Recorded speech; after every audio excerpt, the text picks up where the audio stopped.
UK Prime Minister Boris Johnson said Friday it was now time to prepare for a no-trade deal Brexit unless the European Union fundamentally changed course, bluntly telling Brussels there was no point in talking anymore. A tumultuous no-deal finale to the United Kingdom's 5-year Brexit crisis would sow chaos through the delicate supply chains that stretch across Britain, the EU, and beyond, just as the economic hit from the coronavirus pandemic worsens. British Prime Minister Johnson said Friday he would intervene with further localized restrictions to fight a rapidly growing second wave of the coronavirus pandemic after more of northwest England was put on the highest COVID alert level. Tougher restrictions were announced for Lancashire, but Greater Manchester's mayor has resisted a move to put his area in the highest tier unless the government increases its financial support through the winter. If agreement cannot be reached, I will need to intervene in order to protect Manchester's hospitals and save the lives of Manchester's residents, Johnson said at a news conference. As a second wave of the pandemic builds, Johnson's government has pursued a tiered approach to shut down local regions with surging cases in the hope it can allow the least affected areas to remain open to protect the economy. A Berlin court Friday suspended an order for bars and restaurants to close from 11 p.m. to 6 a.m., finding that, quote, it was not apparent, end quote, such a measure could help fight coronavirus. Ruling on a case brought by 11 restaurant owners, the administrative court noted new infections in Germany currently stem from private gatherings of family and friends at community facilities, meat processing plants, religious gatherings, or in connection with travel. The court ruled closing food and drink establishments was an encroachment on freedom.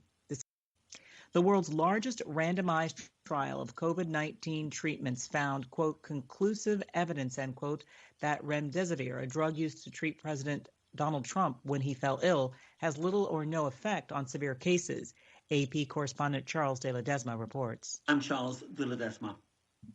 The WHO has announced the long-awaited results of a 6-month trial that endeavoured to see if existing drugs might have an effect on the coronavirus. The study, which is not peer-reviewed, found the drug treatments tested, which included remdesivir and hydroxychloroquine, had little or no effect on whether or not patients died within about a month or whether hospitalised patients recovered. The results are in sharp contrast to a large study in the US which found remdesivir shortened the time to recovery by about 5 days on average. I'm Charles de Ledesma. The resurgent coronavirus disrupted the EU leaders' summit, only their third face-to-face meeting since the pandemic began, with the EU's chief executive and Finland's prime minister dropping out after coming near people who later tested positive. A European Union diplomat said this week's meeting was likely to be, quote, the last physical gathering of EU leaders for a while, end quote, as the second wave of COVID-19 brings record daily infections and forces government to restrict lives again. Leaders agreed to hold video calls to coordinate measures to combat the pandemic among the bloc's 27 countries. Italy's prime minister said regular calls would help coordinate moves on tracing, restrictive measures, vaccines, and therapies. U.S. President Donald Trump and Democratic challenger Joe Biden plan to hit the campaign trail again Friday with visits to 3 battleground states after displaying their sharply contrasting styles in dueling televised town halls Thursday night.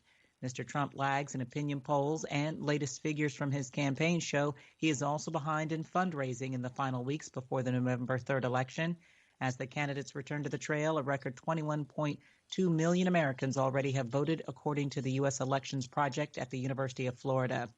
Bolivians in wealthier areas of La Paz have begun stocking up on essential supplies and queuing up to buy gas ahead of Sunday's presidential election. They fear a return of deadly clashes that followed a fraught ballot last year. Friday, French police said they shot dead a man who minutes earlier had killed a middle school teacher in a Paris suburb street. According to a police source, the teacher had shown pupils in his class cartoons of the Prophet Muhammad, which are considered by Muslims to be blasphemous.